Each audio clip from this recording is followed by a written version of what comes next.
আসসালামু আলাইকুম প্রিয় শিক্ষার্থী, আজ আমি তৃতীয় শ্রেণীর প্রাথমিক গণিতের ৮৩ পৃষ্ঠার গণিতের সমাধান করে দেখাবো।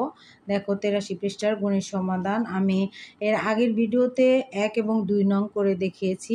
তোমরা যারা ১ এবং ২ নং গণিত বুঝতে পারোনি তারা আগের ভিডিওটি দেখে নিতে পারো। তো আজকে আমি করব ৩ এবং ৪ নং। ৩ এবং ৪ নং দেখো, এখানে ৩ নংয়ে কি আছে, একটি তাকে ৪২টি বই রাখা যায়। একটি বইয়ের তাক বই রাখি যে সেই তাকে বই রাখার তাকে ৪২টি বই রাখা যায়। এরূপ ২টি তাক ভর্তি বই আছে। এছাড়া আরও ৮টি বই আছে।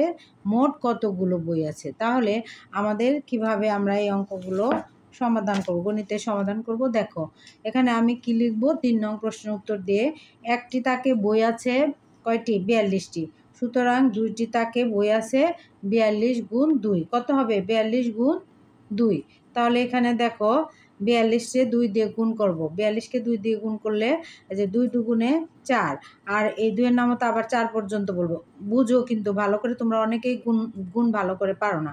দেখো ২-এর নামতা বলবো ২ পর্যন্ত, ২ দুগুণে ৪, আবার ২-এর নামতা বলবো ৪ পর্যন্ত, ৪ দুগুণে ৮, অর্থাৎ ২ একে ২, ২ দুগুণে ৪, ৩ দুগুণে ৬, ৪ দুগুণে ৮, ৮৪ হলো। তাহলে ২টি তাকে কতটি বই আছে? ৮৪টি বই আছে। ২টি তাকে কতটি বই আছে? ৮৪টি। এখন আবার লিখবো, আমরা আবার লিখব ২টি তাকে বই আছে ৮৪টি। ২টি তাকে বই আছে কতটি? এই যে এখানে আমরা পেয়েছি ২টি তাকে বই আছে ৮৪টি। আরও বই আছে কতটি? ৮টি। এই দেখো এখানে কিন্তু লেখা আছে যে ২টি তাক ভর্তি বই। তাহলে ২টি তাকে কত? ২টি তাকে বই আমরা পেলাম কত? ২টি তাকে বই আছে ৮৪টি। হ্যাঁ, 2টি তাকে বই আছে ৮৪টি। আরও বই আছে, এছাড়া আরও বই আছে 8টি, তাই না? আরও 8টি বই আছে। তাহলে এখানে লিখব আরও বই আছে। কি লিখব? আরও বই আছে 8টি।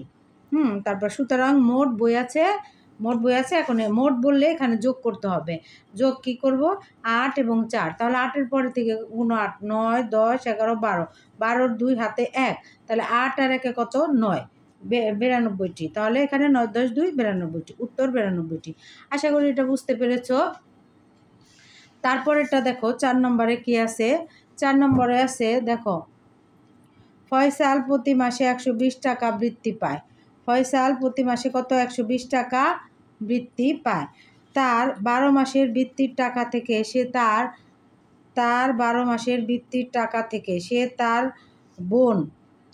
তার বোন রিনাকে 120 টাকা দেয়।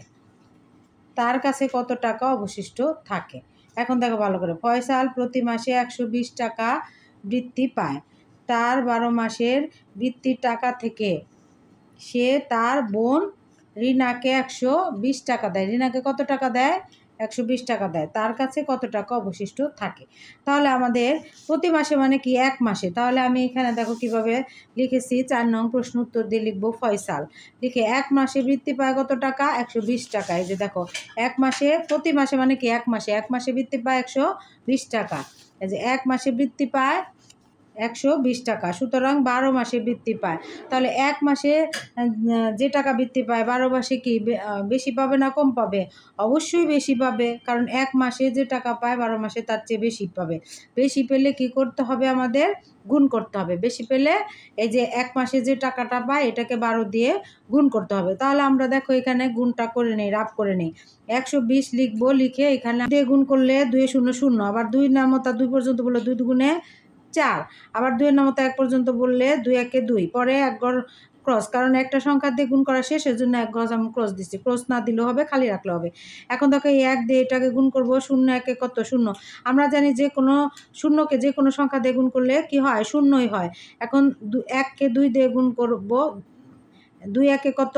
2, আবার 1-কে 1 দিয়ে গুণ করলে 1 1-এ 1। এখন আমরা কি করব? এটা যোগ করব। তাহলে 0 0ই হবে। 4 আর 0 যোগ করলে কি হয়? 4 হয়। দেখো গুণ করলে কিন্তু শূন্যকে যে কোনো সংখ্যা দিয়ে গুণ করলে 0 হয়, কিন্তু যোগ করলে যে সংখ্যা যোগ করবে সেই সংখ্যা হবে। তাহলে 0 4 যোগ করলে কি হবে?